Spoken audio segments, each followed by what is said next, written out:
누가복음 24장 44절에 모세의 율법과 선지자의 글과 시편에 나를 가르쳐 기록한 것을 너희가 깨닫지 못하느냐. 그러니까 그래서 이제 선지서라고 그러죠. 선지서도 예수 그리스도를 증거하는 겁니다. 그러니까 선지서를 볼 때 우리가 이제 먼저 머릿속에 정리할 가장 분명한 관점은 선지서도 예수 그리스도를 증거한다. 이것을 정리가 돼야 우리 선지서를 올바로 이해할 수 있습니다. 그럼 이제 선지서가 전부 이제 우리가 성경에 있는 책은 17권이죠. 그러면 선지서를 기록한 선지자는 몇 명일까? 16명이에요. 이럴까? 에레미야서와 에레미야가 두 권을 썼기 때문에 선지서는 17권이지만은 선지서를 기록한 문서 선지자는 16명입니다. 그러면 선지서를 쓴 16명의 선지자만 있었을까? 아니죠. 더 많은 선지자들이 있었어요. 더 유명한 선지자도 있었습니다. 그렇죠? 더 유명한 선지자가 있었어요. 우리 이제 선지자들을 우리가 생각해 보면 공식적인 선지자로 우리가 사무엘부터 생각할 수 있어요. 그렇죠? 사무엘부터 생각하면 사무엘도 우리가 아는 유명한 선지자요. 또 다윗 시대 나단이라는 유명한 선지자도 있었습니다. 그 다음에 아합 시대 엘리야의 선지자. 엘리야 하면 다 알죠? 능력의 선지자. 그 다음에 엘리야의 제자이던 엘리사 선지자. 그래도 우리가 이름을 다 기억하지 못하는 많은 선지자들이 있었어요. 그런데 그들이 활동한 기록은 기록해서 후대에 전해지지 않고 이 16명의 선지자가 활동한 기록만 기록해서 후대에 전해지고 있습니다. 전해지고 있죠? 그러면 이것을 통해서 선지서를 기록한 목적, 선지서의 주제가 무엇인가를 우리가 생각해 봐야 해요. 그럼 우선 이제 선지자들이 활동한 시대를 우리가 한번 생각해 봅니다. 선지자들이 활동한 시대를 우리가 세 시대로 구분할 수 있어요. 자, 16명의 선지자들이 활동한 시대, 첫째 시대, 우리가 뒤로부터 보면 학개, 스가랴, 말라기가 있습니다. 이 학개, 스가랴, 말라기는 어느 시대에 활동한 선지자인가? 포로에서 돌아와가지고, 그죠? 돌아와서 부름받아서 활동한 선지자예요. 이것이 학개, 스가랴, 말라기입니다.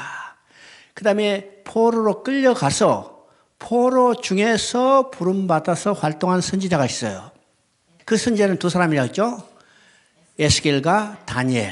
다니엘은 1차 포로 때 끌려갔던 대표적인 사람이고 에스겔은 2차 포로 때 끌려간 대표적인 사람이 에스겔입니다.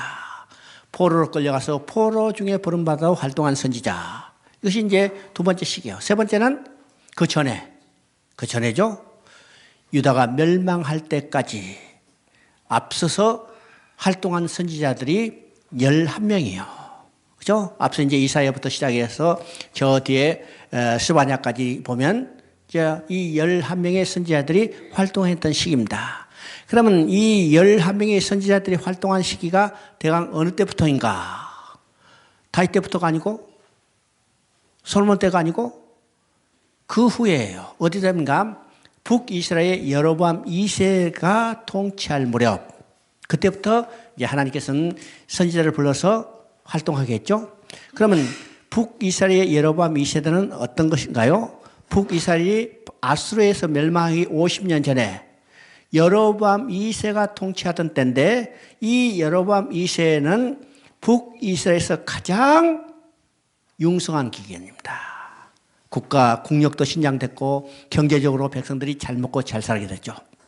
이때 하나님은 선지자를 불러서 지금 잘 먹고 잘 살기 때문에 영적으로 도덕적으로 사회적으로 부패해간 그들을 책망하는 거예요. 책망하죠. 그때부터 시작해서 나라의 국력이 전부 기운이 세워지고 점점 타락하게 깊게 타락해 간 이 시대에 하나님은 선지자를 불러서 그들이 하나님 뜻대로 살도록 하나님의 법을 지키고 하나님의 성미에 살도록 촉구하는 내용이 바로 이 시대에 활동했던 선지자들입니다.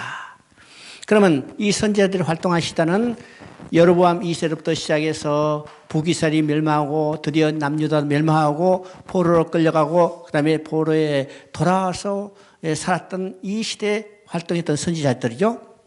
그러면 그들이 활동한 이 활동의 기록을 기록해서 후대에 알려준 목적이 뭘까? 이 선지서를 기록한 목적이요. 선지서의 주제가 무엇인가를 알게 하는 거죠. 그러면 이게 선지서 기록한 목적, 선지서의 주제를 우리는 크게 네 가지로 이야기해요. 첫째는 그들이 하나님을 떠나서 우상을 숭배하고 하나님의 법을 지키지 않고 악을 행하여. 그러면 하나님은 어떻게 해요? 그들이 하나님을 떠나서 우상을 숭배하지 말고 하나님의 법을 지키며 살도록 어떻게 촉구해야죠. 그래서 첫 번째는 죄를 책망하는 겁니다. 죄를 책망하고. 두 번째는 죄를 책망할 뿐만 아니라 어떻게 해요? 그들이 돌아오게 하는 거예요. 돌아오게 하죠. 그래서 두 번째는 회개를 촉구하는 겁니다. 회개를 촉구하는 거예요. 여러분, 죄를 책망하는 목적이 뭐예요? 그들이 깨닫고 돌아오게 하는 거죠. 세 번째는 돌아오지 않는다면 멸망받는다. 심판을 경고하는 겁니다. 심판을 경고하는 거죠. 그러면 이제 선서의 아주 주제가 죄를 책망하고 회개를 촉구하고 심판을 경고했지만은 그들은 어떻게 됐어요? 돌아오지 않고 경고한 대로 멸망됐어요. 만약 선지서의 목적이 여기서 끝난다면 그것을 기록해서 후대에 전해질 필요가 없죠. 왜요? 그들은 아무리 죄를 책망하고 회개를 촉구하고 심판을 경고했지만은 돌아오지 않고 결국 멸망했어요. 멸망했죠? 그런데 선지서의 목적, 기록한 목적이 여기서 끝나지 않고 가장 중요한 목적이 뭘까? 그들은 우상을 숭배하고 하나님을 법을 지키지 않고 악을 행하다가 심판받고 멸망했지만은 하나님은 그들을 돌아오게 하시겠다는 거예요. 회복을 약속하는 내용입니다. 이 회복을 약속하는 내용이 선지서의 가장 핵심적인 내용이죠. 핵심적인 내용입니다. 그러면 우리가 선지서를 읽을 때 이 회복을 약속한 내용이기 때문에 선지서를 읽을 때 어떤 관점을 가져야 할까? 여기서 말하면 선지자의 예언의 이중성을 머릿속에 둬야 합니다. 머릿속이죠? 그러면 선지자의 예언의 이중성. 자, 이것은 어떤 의미일까요? 선지자가 지금 예언을 할 때 1차로 그들을 말씀을 전할 때 앞에 있는 산을 보고 말씀을 예언해요. 그런데 앞에 있는 산에 가려져 있는 뒤에 있는 산이 있다는 거예요. 그러면 앞에 있는 산을 보고 예언을 하지만 실제로 어디까지 그 영향이 미쳐요? 뒤에 있는 보이지 않는 산까지요. 그래서 이 선지자 예언의 이중성을 이야기합니다. 그러면 1차로 예언은 어떤 것이요? 앞에 있는 산. 그들이 바벨론 포로로 끌려가서 다시 돌아올 것에 대해서 예언을 하지만은 실제로 그것에 가려진 보이지 않는 산은 어떤 것이요? 사단에 노예된 인간들을 돌아오게 하는 영적 구원의 메시지가 이 선지서 속에 있다는 거죠. 그래서 선지서를 읽을 때는 이 예언의 이중성을 염두에 둬야 선지서를 올바로 이해할 수 있다는 겁니다. 있다는 거죠. 그래서 이런 관점을 가지고 여러분 이제 선지서를 봐야 합니다. 자, 그러면 선지서에는요, 이 16성임의 선지자뿐만 아니라, 구약의 역사 가운데는 많은 선지자이기 때문에 그 선지자들 외에 더 많은 선지자들이 있었어요. 선지자 있었죠? 그러면 그 많은 선지자들이 있었는데, 구약에는요, 거짓 선지자라는 말이 나타나지 않죠? 거짓 선지자라는 말이 나타나지 않지만은 이 선지자들 외에 많은 거짓 선지자가 있었다는 사실을 우리가 깨닫게 되는 겁니다. 깨닫죠? 예레미야 시대도 거짓 선지자들이 있었어요. 예레미야가 예언하는 것은 거짓말하고 있다고 막 핍박하기도 했죠. 또 우리가 보면요, 아합 시대, 아합이 전쟁에 갈 때 그때 여러 선지자를 불렀어. 근데 그 중에 한 사람이 나왔죠. 미가엘이라는 선지자가 당신 전쟁에 가면 죽는다 이렇게 했더니 감옥에 집어넣어 버렸어요. 그러면 그때 400명이라는 거짓 선지자가 있었죠. 그러니까 많은 선지자들이 있었어요. 많은 선지자가 있었어. 그러면 구약에는 거짓 선지자라는 말은 없지만은 거짓 선지자가 많이 있었다는 사실을 우리가 보게 되는 겁니다. 보게 되죠? 그러면 오늘 이 시대도 똑같이 참 선지자, 거짓 선지자가 구별될 수 있다는 것을 우리가 보게 되는 거죠. 그러면 구약을 통해서 거짓 선지자, 참 선지자, 구약에 거짓 선지자라는 말은 없지만은 나타나는 이 거짓 선지자들과 참 선지자를 어떻게 우리가 이해할 수 있을까? 그렇죠? 만약에 그 선지자가 여호와 이외에 다른 신의 이름을 말한다면 그건 거짓 선지자예요. 그렇죠?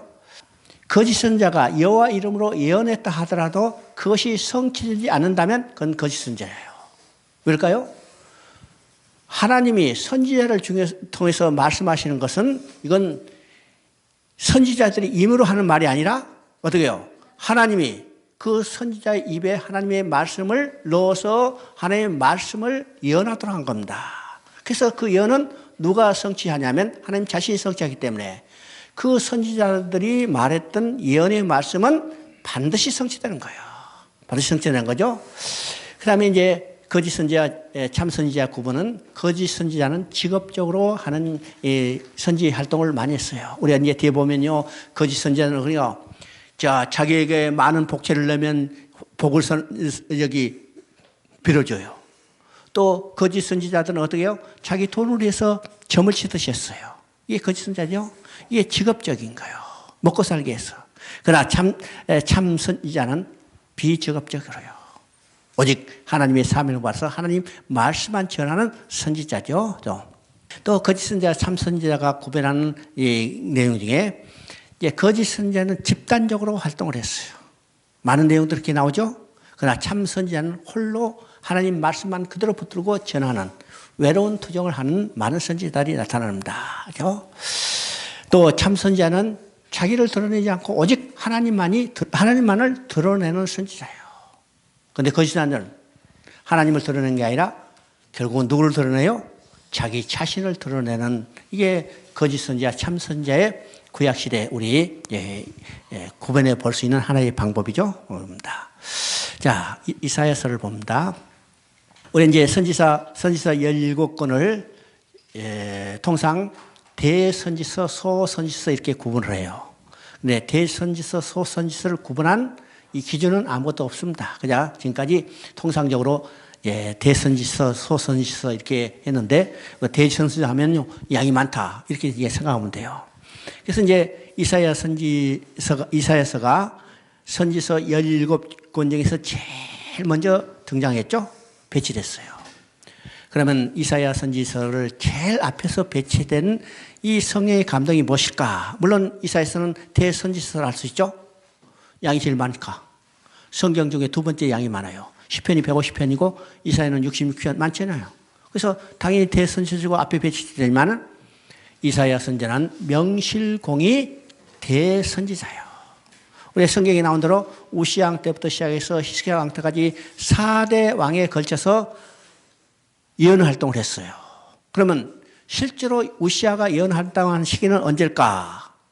우시야 왕이 죽던 해니까 실제로 우시야 왕 때는 예언 활동을 했다고 볼 수 없죠. 그 다음에 이제 히스기야 왕기다. 그러면 이제 히스기야 왕까지 예언 활동을 했는데 유다의 전승에 의하면 히스기야 왕이 죽은 후에 그 아들 므낫세가 통치할 때까지도 이 이사야는 예언 활동을 했다고 그래요. 그래서 이사야는 이제 므낫세에 의해서 므낫세는 지금 이스라엘 남유다 중에서 가장 악한 왕이죠. 그래서 이사야가 이제 므낫세의 죄를 책망하다가 어떻게 순교했다고 합니다. 히브리서에 보면 그 많은 이제 순교자들 중에 톱으로 켬을 당한 사람이 있다고 그랬어요. 그러면 학자들이 도대체 이 톱으로 켬을 당한 사람이 누굴까? 이런 것을 연구해 보니까 이사야가 므낫세에 의해서 톱으로 켬을 당한 죽임을 당했다고 하는데, 그러니까 실제로 이사야는 우시야 왕이 죽은 해로부터 므낫세 왕의 통치 전반까지 약 60년 걸쳐서 이제 선지자 활동을 한 사람이다. 그래서 이제 이사야는 이사야서 자체가 대선지서 속에 들을 뿐만 아니라 이사야 선지자 자체도 위대한 선지자라는 겁니다. 위대한 선지자 뿐만 아니라 이사야서는요, 이사야서를 통해서 성경 전체를 통해서 하실 하나님의 일이 무엇인가를 아주 개괄적으로 다 드러내고 있습니다. 그렇죠? 이제 어떤 학자는 이야기합니다. 이사야는 66권이다. 성경이 몇 권이에요?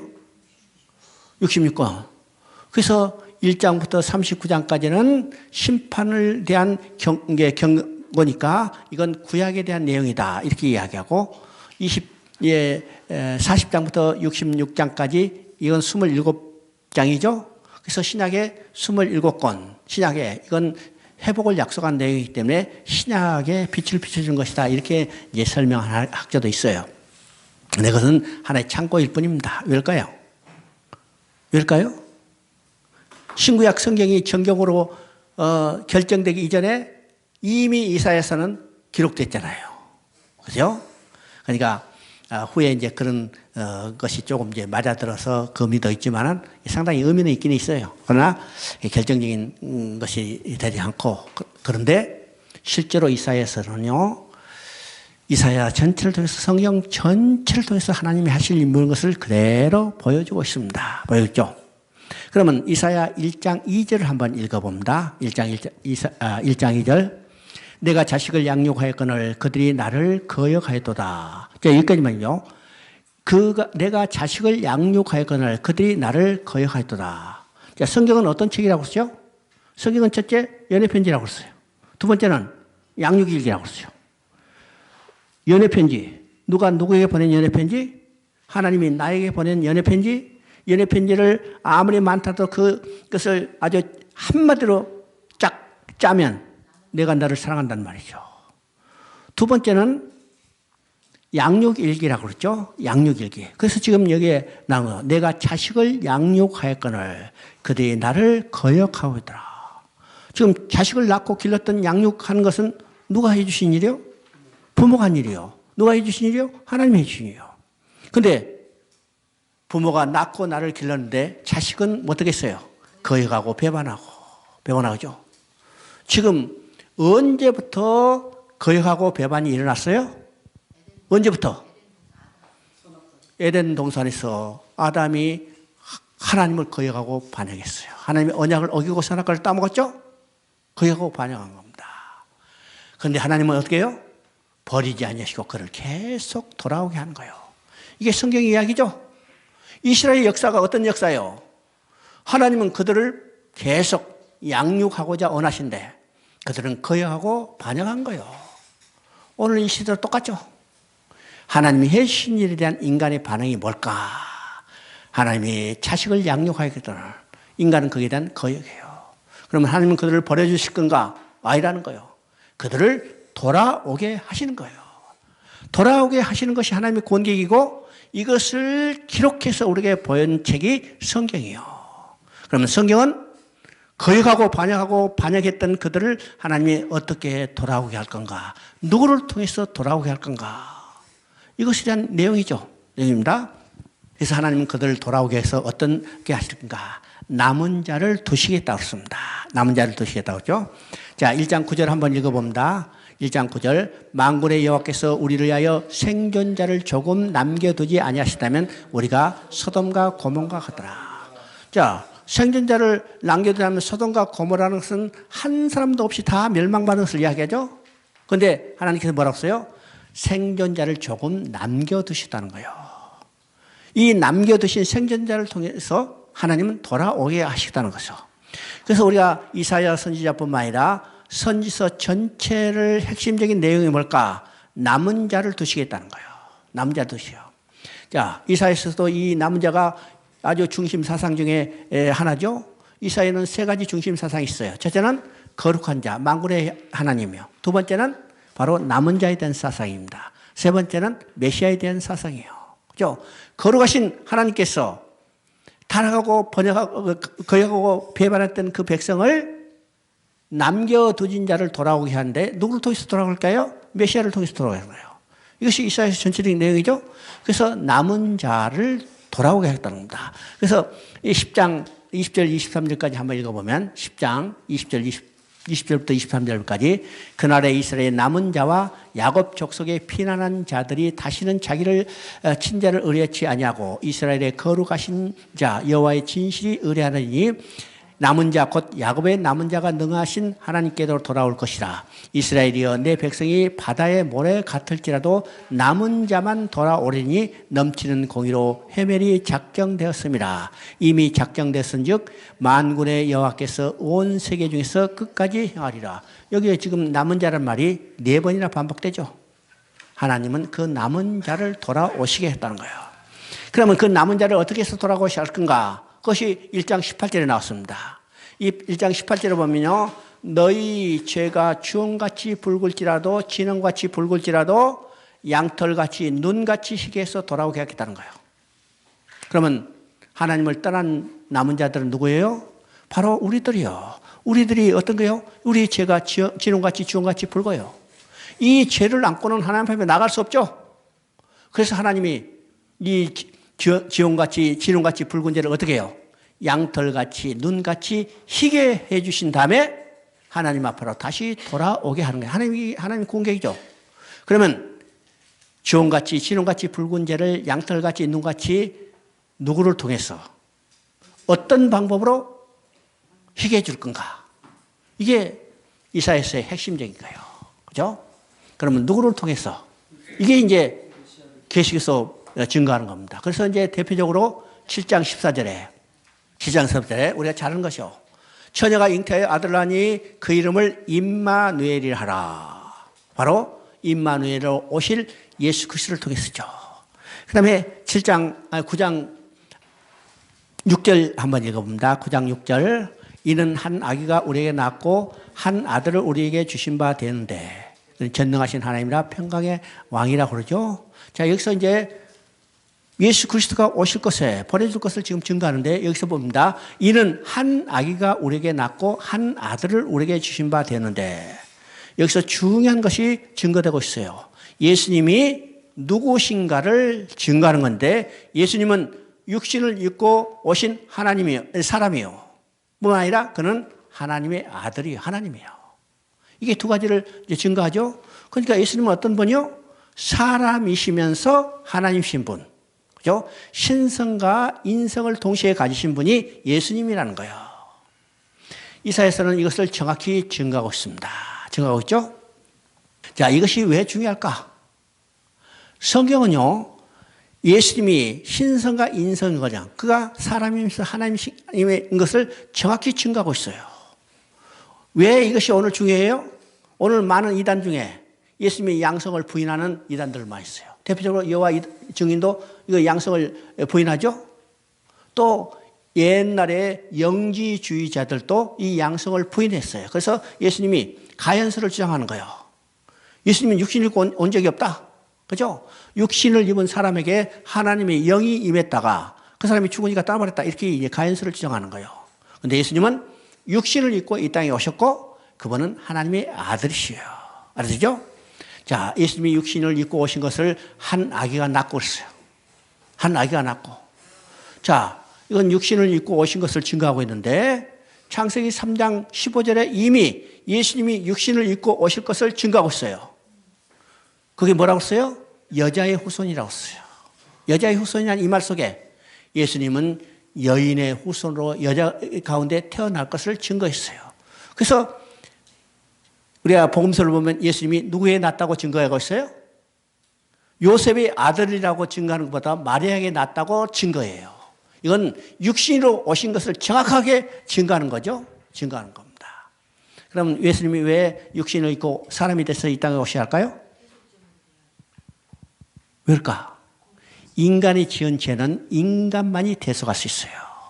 천사도 대속할 수 있는 게 아니고 짐승의 피가 대속할 수 있는 게 아니고 그건 그림자로만 보였었고 인간만이 대속할 수 있기 때문에 예수님은 우리의 죄를 대속하시기 위해서 이 땅에 육신을 입고 오셨어요.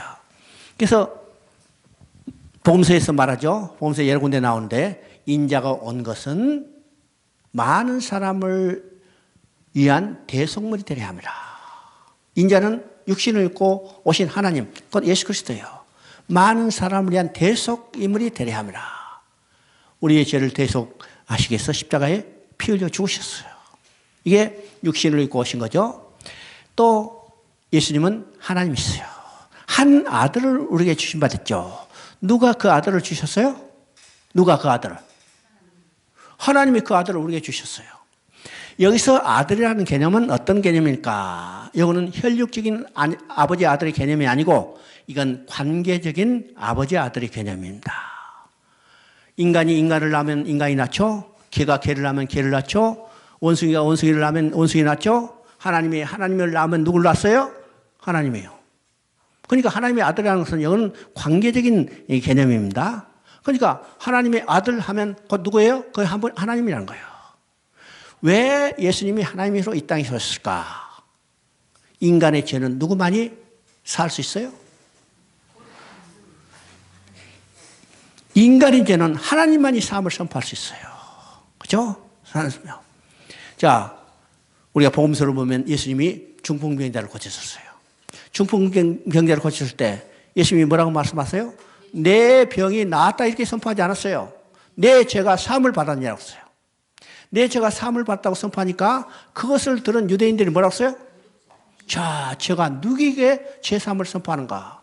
그래서 예수님이 십자가에 못 박혀 죽은 제목은 신성모독죄입니다. 신성모독죄예요. 자기가 하나님 아들이래. 하나님이래.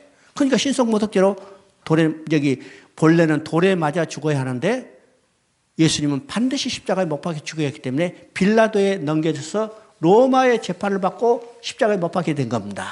그렇죠? 이게 예수님이 사람이면서 하나님 것을 정확히 증거하고 있습니다. 증거하고 있죠? 왜 그걸 강조할까? 오늘날 많은 이단들 중에 그렇죠? 예수님의 양성을 부인하는 이단들이 있기 때문입니다. 이단이죠? 자, 그 다음에 11장 1절을 보면 그죠? 이새 줄기에 산싹이 나며 그 뿌리에 가기가 나서 결실할 것이요. 그죠? 이 말은 예수님이 정상적인 적법한 혈통을 타고 태어날 것을 증거하는 거예요. 그죠? 이 족보를 드러내고 있는 거죠. 족보를. 그러면 지금 예수님이 누구신가를 증거했는데 그러면 그분이 무슨 일을 하셔야 할까요? 이것이 이제 53장에 나오는 겁니다. 53장 6절 우리는 다 양 같아서 그릇 행하며 각기 제 길로 갔거늘 여호와께서 우리 모두의 죄악을 그에게 담당시키셨도다. 이것은 구약에 나오는 갈보리 장면 중에 한 장면이라고 그랬죠. 첫째 장면은 창세기 22장, 두 번째 장면은 시편 22편, 세 번째 지금 이사야 53장 6절에 우리의 죄를 모두 그에게 담당시키셨다. 어디서? 갈보리 십자가에서. 그러니까 지금 이사야서는 예수님이 누구신 것과 예수님이 무슨 일을 하셨는가를 정확히 증거하는 거죠. 복음은 뭐예요? 앞으로 이제 우리가 복음서 보겠지만 복음서는 바로 이 두 가지를 증거하는 겁니다. 복음서의 전반부는 예수님이 누구신가를 증거하는 거고 복음서의 후반부는 예수님이 무슨 일을 하셨는가를 증거하는 거예요. 그럼 복음서의 전반부는 뭐예요? 주는 그리스도시요 살아계신 하나님의 아들이신가? 이게 베드로가 신앙 고백한 겁니다. 이 말씀을 들은 예수님이 친히 뭐라고 말씀하세요?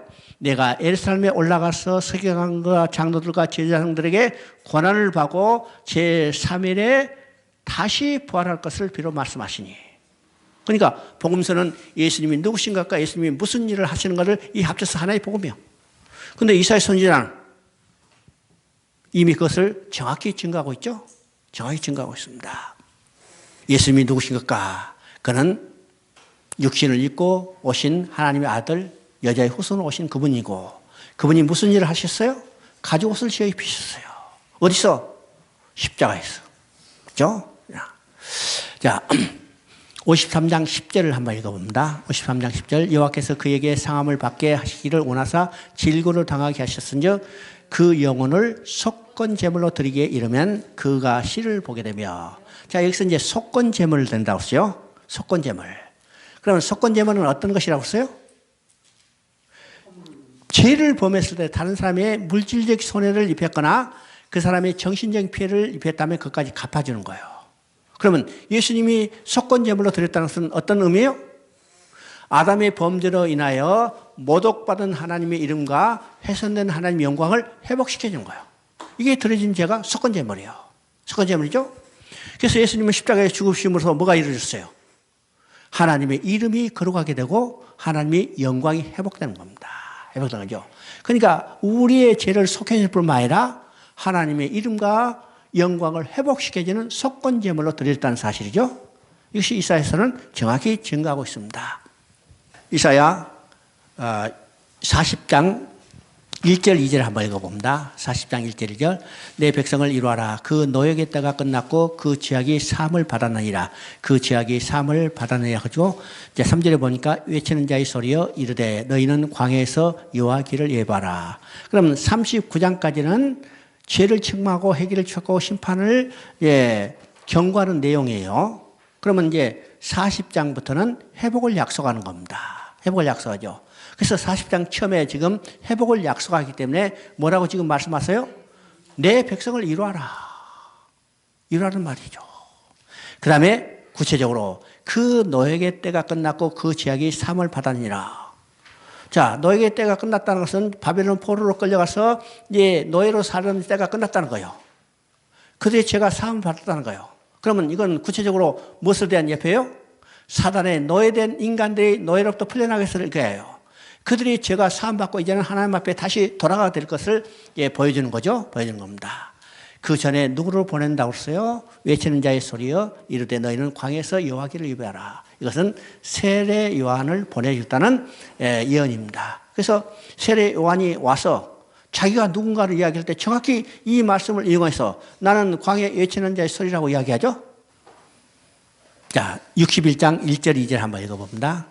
61장 1절 1절 주 여호와의 영이 내게 내리셨으니 이는 여호와께서 내게 기름을 부으사 가난한 자에게 아름다운 소식을 전하게 하려 하심이라. 나를 보이사 마음이 상한 자를 고치며 포로된 자에게 자유를 갇힌 자에게 노임을 선포하며. 자, 예수님이 그러니까 메시아가 오셔서 하실 사명이 무엇인가를 정확히 이야기하는 거죠. 자, 주 여호와의 영이 내리셨으니, 그죠? 여호와께서 내게 기름 부으사 그렇습니다. 여기서 메시아라는 말은 기름 부음 받은 자는 말이죠. 기름 부음 받은 자. 그래서 예수님은 바로 기름 부음 받은 자요. 그러면요. 그래서 메시아의 사명이 무엇인가를 정확히 지금 예언하는 겁니다. 그러면 기름 부은 자, 받은 자, 메시아가 오셔서 하는 일이 어떤 것일까? 여기 보니까 여러 가지가 있지만 그 핵심은 포로된 자에게 자유를 갇힌 자에게 노임을 선포하게 하라 이죠. 그럼 누가 누구에게 갇혔어요? 1차적으로 지금 이스라엘 백성이 바벨론 포로로 갇혔지만 궁극적으로 누가요? 인간들이 사단의 노예로 갇혀 있어요. 바로 메시아는 사단의 노예로 갇힌 자를 놓아주기 위해서 이 땅에 오신 겁니다. 그렇죠? 그래서 예수님이 이 땅에 오셔서 그 공생애를 시작할 때 제일 먼저 어디에 올라갔냐면 회당에 올라갔죠. 회당에 올라가서 성경을 들어 읽었어요. 성경을 들어 읽으시고 내가 이 말씀을 응하러 왔나이다 그랬어요. 그러면 그 읽었던 성경 구절이 어떤 성경 구절일까? 이사야 61장 1절 2절. 다른 말은요, 포로된 자에게 노예임을, 갇힌 자에게 자유함을 얻게 하기 위해서 이 땅에 오신 겁니다. 그러니까 이건 누가복음 4장 17절부터 22절까지 이 이사야 61장에서 예언했던 메시아 사명이 그대로 성취된 것을 증거하고 있습니다. 증거하겠죠? 자, 65장 17절 한번 읽어봅니다. 보라, 내가 새 하늘과 새 땅을 창조하나니 이전 것은 기억되거나 마음에 생각나지 아니할 것이다. 여기서 이제 성경에 처음으로 새 하늘과 새 땅이 나옵니다. 새 하늘과 새 땅, 이건 이제 한자 이야기하면 신천지요. 그렇죠? 신천지 하니까 우리가 이제 좀 머리를 흔들지만은 실제로 성경에 나오는 새하늘과 새 땅 신천지입니다. 신천지. 그러면 신천지에 대해서 새하늘과 새 땅에 대해서 여기서 지금 65장 17절에 처음 나오고 두 번째 나오는 내용은 어딘가 66장 22절에 나옵니다. 세 번째 어디서 나오는가? 베드로후서 3장 13절에 나와요. 네 번째 마지막으로 어디서 나오는가? 계시록 21장 1절에 새하늘과 새 땅 이야기 나오죠. 그러면 우리가 새하늘과 새 땅 하면요, 야, 어디다가 신도시 만들겠나? 그렇죠? 그런 생각을 하지만은 하나님은 신도시 어디서 우리 잘 살 수 있는 신도시를 만드는 게 아니라 이건 어떤 의미일까요? 새하늘과 새 땅. 여기서 우리가 새하늘과 새 땅에 대해서 4번 이야기하지만은 새하늘과 새 땅에 대해서 구체적인 것은 한마디도 없어요. 새하늘과 새 땅 이야기만 나옵니다. 새하늘과 새 땅 이야기만 나오죠? 그러면 새하늘과 새 땅은 우리가 어디에 언제 어떻게 지을 건가 많은 관심을 가지고 있죠. 오늘 종말론자들이 다 그것에 대해서 뭐 여러 가지로 이야기를 해요. 근데 여기서 말하는 새하늘과 새 땅은 어떤 것일까요? 어떤 것일까요? 이거는 지정학적, 도시공학적 개념이 아니라는 겁니다. 인간이 하나님 품에서 함께 살았어요. 이게 인간이 누리던 안식이죠? 안식이요. 그러면 하나님이 누리던 안식은 어떤 것이요? 자기 형상대로 지은 인간과 함께 살며 기뻐하며 즐거워하며 살았어요. 이게 하나님의 안식이요. 그러면 그 백성은, 인간들은 하나님의 안식 속에서 하나님과 함께 안식을 누렸어요. 다른 말로 말합니다. 하나님의 안식은 곧 그 속에 함께 누리는 인간의 안식이요. 그러면 여러분이 지금 자식을 낳고 그 자식을 안고 기뻐 즐거워했어요. 그죠? 그러면 자식을 안고 기뻐하는 것이 여러분의 안식이고 자식은 그 엄마 품에서 기뻐하며 즐거워하는 거예요. 그러니까 엄마의 안식이 곧 자식의 안식이죠. 하나님의 안식이 그 형상대로 지은 인간의 안식이죠. 자식을 잃어버렸다. 부모의 안식이 깨졌죠. 반대로 하면 그 자식도 안식이 깨져버린 거예요. 엄마를 잊어버리고 두려움과 슬픔과 고통 속에 울부짖죠. 왜요? 안식이 사라졌기 때문에. 그러면 언제 안식을 회복할 수 있어요? 자식을 찾았을 때. 부모는 다시 마음의 기쁨과 평안을 누리는 거예요. 또 자식은 엄마를 품에 다시 안겼을 때 진과 슬픔과 고통은 사라지고 두려움은 사라지고 거기서 어떻게 해요? 기쁨과 즐거움과 평안을 회복하는 거예요. 그러면 엄마 품에 안긴 그 상태가 뭐예요? 엄마 품에 안긴 그 상태, 이거 자체가 새하늘과 새 땅이에요. 새하늘과 새 땅.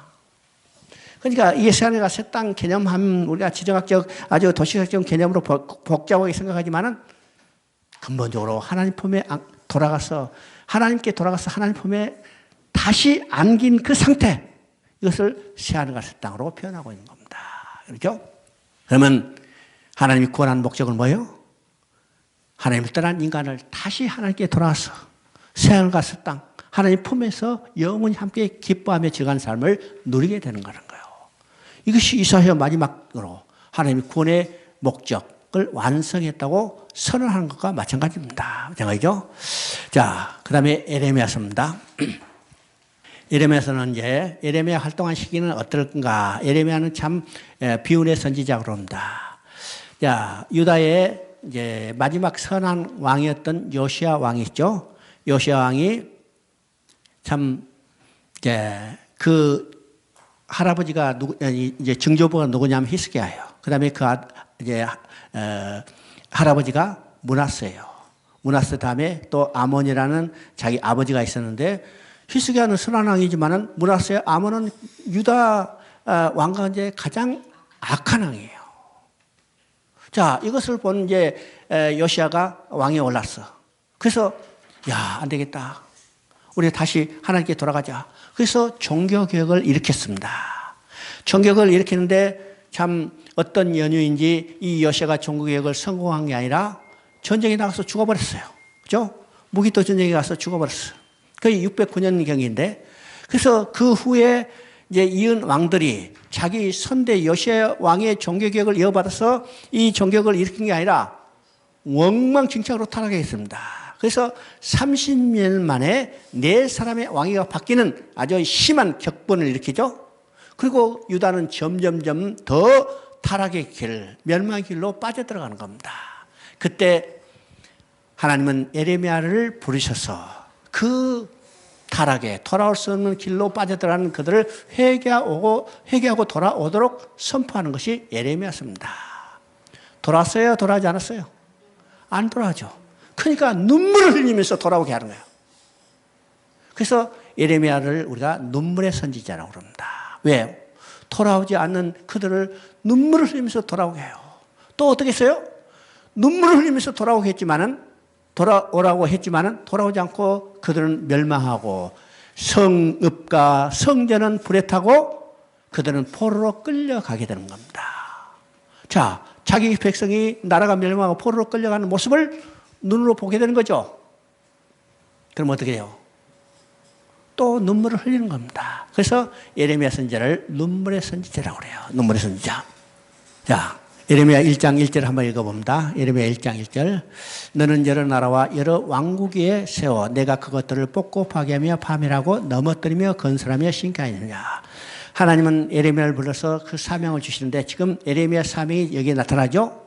여기서 지금 두 가지로 나타납니다. 뽑고 파괴하며 파멸하며 넘어뜨리며, 이건 죄를 청구하고 경고하는 사역이고, 반대로 건설하며 심게 하느냐, 이건 회복을 하는 사역이죠. 회복을 하요.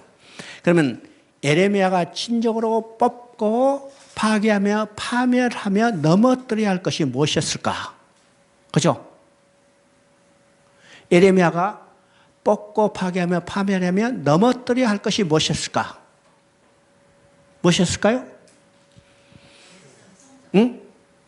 두 가지입니다. 예레미야가 뽑고 파괴하며 넘어뜨려야 할 것은 성전에 대한 잘못 생각이요. 잘못된 생각이죠. 또 하나는 다윗 언약에 대한 잘못 생각이요. 잘못 생각. 왜 이것을 뽑고 파괴하며 넘어뜨려야 할 건가? 그들은 지금 악을 행하고 우상을 숭배하면서도 성전이 있는 한 거기 하나님이 계시고 하나님 그들을 지켜주실 거라고 믿고 있기 때문에 아무리 선지자가 회개하고 돌아오고 해도 돌아오지 않아. 말 안 들어. 그래서 이 성전에 대한 생각을 뽑고 파괴해야죠. 그래서 예레미야 7장에 가면 그 성전을 우상처럼 여기는 이 백성들에게 예레미야가 뭐라고 해요? 이 전을 성전이라 하지 말라는 거예요. 왜요? 하나님은 우상을 숭배했기 때문에 이미 그들을 떠나버렸어요. 보이는 것은 뭐예요? 하나님이 떠난 빈 건물에 불과한 거죠. 그래서 이 성전에 대한 잘못된 생각을 뽑아야 해요. 또 하나는 다윗 언약이요. 하나님 다윗에게 말했죠. 내 시로 그 나라가 영원히 견고히 세우리라 했기 때문에 우리가 무슨 일을 해도 하나님께 다윗에게 한 언약 때문에 우리는 멸망하지 않을 거라 생각했어요. 그래서 이 잘못된 언약에 대한 생각을 뽑고 파괴해요. 그렇죠? 이것이 예레미야가 감당했던 이 첫 번째 사명입니다. 그렇죠? 그래서 예레미야는 그들에게 이제는 하나님을 떠나서 우상을 숭배하지 말고 오직 하나님께 다시 돌아오라고 촉구하는 겁니다. 그래서 예레미야에 반복되는 많은 말들 중에 하나가 돌아오라는 말이에요. 돌아오라. 돌아오죠? 여러분요, 자식이 잘못돼서 두들겨 패요, 징계해요. 목적이 뭐예요? 보따리 싸가지고 또 가버리라는 거예요? 돌아오라는 거예요. 돌아오라는 거. 하나님의 마음이 어떤 것이요? 돌아오라는 거예요. 그래서 예레미야 선지자를 통해서 계속해서 반복하는 많은 말들 중에 중요한 말은 돌아오라는 거예요. 문제는 그들이 돌아오지 않았던 데 있죠? 3장 7절 한번 읽어봅니다. 그가 이 모든 일을 행한 후에 내가 말하기를 그가 내게로 돌아오리라 하였으나 아직도 내게로 돌아오지 아니하였고 그의 반역한 자매 유다는 그것을 보았느니라. 여기서 돌아오라 하였지만 돌아오지 않았다는 거예요. 그럼 돌아오라 했는데 돌아오지 않은 그들을 하나님 포기하고 버릴 건가? 하나님 절대로 포기하지 않는다 했죠? 그래서 돌아오지 않은 그들을 하나님이 돌아오게 하시겠다는 거예요. 그들은 돌아오지 않았지만 하나님은 그들을 돌아오게 하시겠다는 거예요. 이게 하나님의 권계이죠. 그러면 누구를 통해서 돌아올 건가? 이제 23장 5절 거기 보면 메시아를 통해서 돌아오게 하겠다는 거예요. 그렇죠? 23장 5절을 보니까 내가 다윗에게 한 의로운 가지를 일으킬 것이요 그가 왕이 되어 지혜롭게 다스리며 세상에서 정의와 공의를 행할 것이다. 다윗에게 한 의로운 가지를 일으킨다면 누구예요? 거의 다윗의 후손으로 오실 여자의 후손 예수 그리스도를 말하는 겁니다. 그러면 언제 돌아오게 할 것인가? 이것이 이제 29장 10절에 바로 에스라 1장 1절에 예레미야 입을 통해서 하신 말씀을 응하게 하려고 그 예레미야 하신 말씀은 곧 29장 10절이에요. 바벨론에서 70년이 차면 내가 너희를 돌보고 나의 선한 말을 너희에게 성취하여 너희를 이곳으로 돌아오게 하리라. 이 약속은 정확히 성취됐습니다. 이것이 에스라 1장 1절을 통해서 우리가 보게 됐죠. 이것은 사단에 포로된 인간들을 돌아오게 하겠다는 예언의 이중성입니다. 그죠? 그러면 바벨론으로 포로가 끌려가게 하는 목적이 뭘까요? 목적이 뭘까요? 이건 징계가 아니요. 심판이 아니고 징계란 사실입니다. 심판이 아니고 징계라는 사실이에요. 그래서 바벨론 포로로 가서 그들의 징계 중에 그들은 정금 같은 믿음으로 다시 성장하죠. 그래서 그들을 돌아오게 하는 겁니다. 그래서 이게 포로로 끌려간 것은 뭐라고 써요? 재앙이 아니고 평안이요 장래 소망을 주려 합니다. 소망을 주려 하죠. 우리가 이제 신앙생활 제대로 못하면 어떻게 해요? 많은 징계가 있어요. 그렇죠? 징계가 주는 목적이 뭘까요? 우리를 멸망하는 게 목적이 아니라 돌아오게 하는 거예요. 돌아가면 어떻게 써요? 돌아가면 우리는 영원히 하나님과 함께 사는 거예요. 역시 장래에 소망을 주려 하는 거죠. 소망을 주는 거예요. 그 다음에 에레미야 31장 31절부터 34절까지 한번 읽어봅니다. 이제 31절만 한번 읽어봅니다. 보라 날이 이르니 내가 이스라엘 집과 유다 집에 새 언약을 맺으리라. 지금 돌아오게 하는 근거는 이제는 신의 선 언약으로는 그들은 다 파괴됐어요. 왜요? 신의 선 언약은 이스라엘 백성이 지키지 않으므로 이 언약은 파괴됐죠? 그래서 돌아오게 해서 새 언약을 주시겠다고 했는데 이 새 언약은 근본적으로 새로운 언약이 아니라 이미 창세 때 주셨던 언약이에요. 그 언약을 새 언약으로 이야기하죠. 자, 그래서 이 신의 선 언약, 옛 언약과 여기서 지금 옛 언약은 신의 선 언약인데 옛 언약과 새 언약이 다른 것이 무엇일까? 언약의 중보자가 다릅니다. 신의 선 언약은 누가 중보자였어요? 모세가 중보자였어요. 그러나 새 언약은 누가 중보자예요? 예수 그리스도가 중보자가 되는 겁니다. 또 옛 언약은 돌비에 새겨졌죠. 돌비에 새겨졌는데 새 언약은 돌비에 새겨진 게 아니라 우리의 마음의 판에 새겨졌어요. 신비에 새겨졌어요. 그래서 돌비에 새겨진 것은 깨졌지만은 신비에 새겨진 것은 절대로 깨질 수 없죠. 또 새 언약과 옛 언약의 차이가 뭘까? 옛 언약은 정죄하는 법이요. 정죄하는 법이요. 그러나 새 언약은 용서하는 법이요. 다시 기억이 아니라 용서하는 법이요. 그렇죠?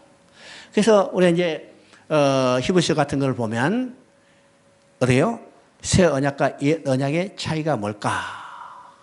옛 언약으로는 우리를 하나님 앞에 나갈 수 없어요. 그러나 새 언약이요. 생명의 성령이 보면 우리를 하나님으로부터 안전하게 인도하는 법입니다. 법이죠. 그 다음에 결정적으로 다른 것은 뭘까? 출애굽기 24장을 보면 모세가 언약서에 피를 뿌려요. 백성들에게 피를 뿌리죠. 이건 신의 선 언약도 피로 맺어졌다는 것을 보여주는데 이때 뿌려진 피는 어떤 피요? 이때 뿌려진 피는 짐승의 피요. 짐승의 피죠. 그런데 새 언약은 누구의 피요? 예수 그리스도의 피요. 그래서 예수님이 유월절을 만찬을 하면서 떡을 나누시고 잔을 나누면서 예수님이 뭐라고 말씀하세요? 이 잔은 너희를 위하여서 흘린 내 새 언약의 피니 받아 마시라. 새 언약은 예수 그리스도의 피로 맺어진 언약이기 때문에 이것은 절대로 변할 수 없죠. 이게 새 언약과 옛 언약의 차이입니다. 자,